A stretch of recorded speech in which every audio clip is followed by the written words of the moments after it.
सभ्यता का सर्वाधिक मान्यता प्राप्त काल है। तो यह आपका आंसर हो जाएगा 2500 ईसा पूर्व से लेकर 1750 ईसा पूर्व तक के काल को ही हड़प्पा सभ्यता का सर्वाधिक मान्यता प्राप्त काल है। क्वेश्चन नंबर सेकेंड, सिंधु घाटी की सभ्यता डैश के समकालीन नहीं थे। आपका आंसर होगा ग्रीक की सभ्यता के समकालीन नहीं थे। क्वेश्चन नंबर थर्ड, सिंधु घाटी की सभ्यता कहाँ तक विस्तृत यानी विस्तार थी इसका। तो यह भारत में पंजाब, राजस्थान, गुजरात, उत्तर प्रदेश, हरियाणा तथा सिंधु और बलूचिस्तान तक इसका विस्तार थी। क्वेश्चन नंबर नेक्स्ट, सिंधु घाटी की सभ्यता में घोड़े के अवशेष कहाँ मिले हैं। तो यह सुरकोटधाम में घोड़े के अवशेष मिला है। VVI क्वेश्चन है। हेलो दोस्तों, आज की इस कक्षा में हम लोग इतिहास के महत्वपूर्ण चैप्टर हड़प्पा सभ्यता को देखेंगे और उससे संबंधित जो भी महत्वपूर्ण प्रश्नों को देखेंगे। तो आप चैनल को लाइक और सब्सक्राइब जरूर करें, सभी परीक्षाओं के लिए महत्वपूर्ण है। सिंधु घाटी स्थल कालीबंगन किस प्रदेश में है। तो यह आपका राइट आंसर होगा राजस्थान में। नेक्स्ट क्वेश्चन, किस पदार्थ का उपयोग हड़प्पा काल की मुद्रा के निर्माण में मुख्य रूप से किया गया था। तो आपका सही जवाब होगा सेलखड़ी। यह एक पदार्थ है जिसका उपयोग मुद्रा बनाने में किया जाता था। क्वेश्चन नंबर नेक्स्ट, सिंधु सभ्यता का पत्तन नगर यानी बंदरगाह कौन सा था। बहुत ही महत्वपूर्ण बंदरगाह था जहां से व्यापार किया करते थे। तो वह लोथल था, बंदरगाह लोथल बंदरगाह था। क्वेश्चन नंबर नेक्स्ट, पैमानों की खोज ने यह सिद्ध कर दिया कि सिंधु घाटी के लोग माप और तौल से परिचित थे। यह खोज कहाँ पर हुई है। तो यह खोज भी लोथल जगह पर ही हुई जिससे पता चलता है कि सिंधु घाटी सभ्यता के लोग माप और तौल पद्धति भी जानते थे। क्वेश्चन नंबर नेक्स्ट, हड़प्पा कालीन समाज किन वर्गों में विभक्त यानी विभाजित थे। तो यहाँ पर सही वर्ग के लोग रहते थे। तो यह हड़प्पा काल का जो समाज था वह विद्वान वर्ग, योद्धा, व्यापारी और श्रमिक वर्गों में विभक्त था। क्वेश्चन नंबर नेक्स्ट, सिंधु सभ्यता का सर्वाधिक उपयुक्त नाम क्या है। तो इसका तो कई नाम है लेकिन सबसे महत्वपूर्ण नाम हड़प्पा सभ्यता कहा जाता है क्योंकि सर्वप्रथम यहीं पर हड़प्पा नामक स्थान पर ही खुदाई हुई है, इसलिए इसे हड़प्पा की सभ्यता कहा जाता है।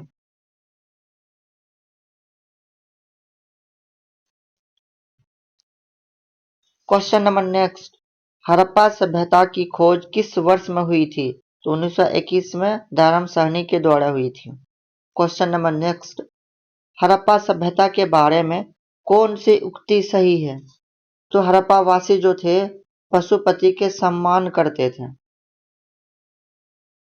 यानी पूजा करते थे। आपका अगला प्रश्न है, हड़प्पा के लोगों की सामाजिक पद्धति डैश थी यानी वहाँ का कैसा रहन सहन समाज में हुआ करता था, किस तरह की। तो यहाँ पर आपका सही जवाब होगा उचित समतावादी थी। क्वेश्चन नेक्स्ट, सिंधु का नखलिस्तान या बांग हड़प्पा सभ्यता के किस पुरा स्तर को कहा गया। तो आपका सही जवाब होगा मोहनजोदारो के स्थान को ही कहा गया। अगला प्रश्न है, हड़प्पा सभ्यता के संपूर्ण क्षेत्र का आकार किस प्रकार के था। तो यह आकार त्रिभुजाकार था हड़प्पा सभ्यता की। यही महत्वपूर्ण प्रश्न VVI है। क्वेश्चन नंबर नेक्स्ट, हड़प्पा सभ्यता के अंतर्गत हल से जोते हुए खेत का साक्ष्य कहाँ से प्राप्त हुई है। तो यह भी कालीबंगा से ही हल से जुता हुआ खेत की साक्ष्य प्राप्त हुई है। क्वेश्चन नंबर नेक्स्ट, सैंधव सभ्यता की ईंटों का अलंकृत किस प्रकार से मिला है, किस स्थान से मिला है सॉरी। तो यह आपका स्तंभ है कालीबंगा, यहाँ ईंटों का अलंकृत रूप प्राप्त हुई है। क्वेश्चन नंबर नेक्स्ट, मोहनजोदड़ो कहाँ स्थित है। यह सिंध में है यानी पाकिस्तान का सिंध में। क्वेश्चन नंबर नेक्स्ट, सिंधु सभ्यता में बृहद स्नानागार पाया गया है। ये काफी महत्वपूर्ण प्रश्न है जो कि इतिहास से संबंधित जिस भी एग्जाम में पूछा जाता है वहां पर यह क्वेश्चन हड़प्पा सभ्यता से आ ही जाता है।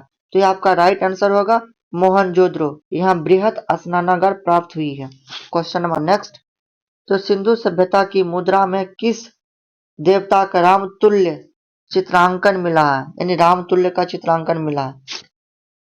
तो आपका आंसर होगा आदि शिव। Question number next. कौन सा हड़प्पा कालीन स्थल गुजरात में था? तो यह लोथल। मोहनजोदड़ो को किस एक अन्य नाम से भी जाना जाता है? यह क्वेश्चन भी महत्वपूर्ण है। तो यह मृतकों का टीला। तो एक प्रश्न दूसरे रूप से पूछा जाता है कि मृतकों का टीला किस हड़प्पा कालीन स्थल को कहा जाता है? तो होगा आपका right answer Mohenjodaro. Next question. Harappa सभ्यता का प्रचलित नाम, एक दूसरा नाम भी प्रचलित है जिसे क्या कहा जाता है? सिंधु घाटी की सभ्यता कहा जाता है। Question number next. सैंधव स्थलों के उत्खनन से प्राप्त मुहरों पर किस पशु का सर्वाधिक उत्कीर्ण प्राप्त हुई है? तो यह आपका आंसर होगा बैल का। Question number next. सिंधु घाटी सभ्यता जानी जाती है, तो आपका राइट आंसर होगा अपने नगरों नियोजन के लिए, क्योंकि यहाँ का नगरों का नियोजन जो था वो काफी उत्कृष्ट और सुनियोजित थी। Question number next. सिंधु सभ्यता का कौन सा स्थल भारत में स्थित है? तो यह लोथल। Number next. भारत में खोजा गया सबसे पहला पुराना शहर कौन था? तो यह आपका हड़प्पा था। Question number next. भारत में चांदी की उपलब्धता की प्राचीनतम साक्ष्य कहां से प्राप्त हुई है? तो हड़प्पा की संस्कृति में। मंडाकिस नदी के किनारे स्थित था, तो आपका राइट आंसर होगा चेनाब नदी के किनारे। हड़प्पा स्थल रोपर पंजाब किस नदी के किनारे स्थित है? तो यह आपका होगा सतलज नदी किनारे। Question number next. हड़प्पा में एक उन्नत जल प्रबंधन प्रणाली का पता चला है, कहां से? तो यह आपका होगा धौलावीरा में। Question number next. हड़प्पा के मिट्टी के बर्तनों पर सामान्यतः किस रंग का उपयोग हुआ है? तो यह लाल रंग का उपयोग हुआ है। सभ्यता किस युग में पड़ता है, यानी इतिहास को जो अलग अलग कालखंडों में विभक्त किया गया है, तो उसमें से सिंधु घाटी सभ्यता किस काल में आते हैं? तो ये आपका होगा आदि ऐतिहासिक काल में आते हैं। सिंधु घाटी सभ्यता के विकसित अवस्था में किस स्थलों में घरों में कुएं के अवशेष मिले हैं, यानी मोहनजोदड़ो के घरों में घरों के अंदर कुएं के अवशेष प्राप्त हुई। Question number next. सिंधु घाटी सभ्यता की खोज निकालने में जिन दो भारतीय का नाम जुड़ा है वह कौन था? एक तो पहला तो दयानंद साहनी और राखालदास बनर्जी का नाम। Question number next. रंगपुर जहां हड़प्पा की समकालीन सभ्यता थी वह कहाँ है? तो सौराष्ट्र में है।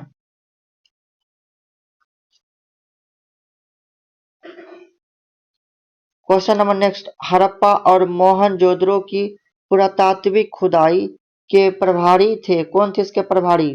तो आपका था सर जॉन मार्शल थे। Question number next.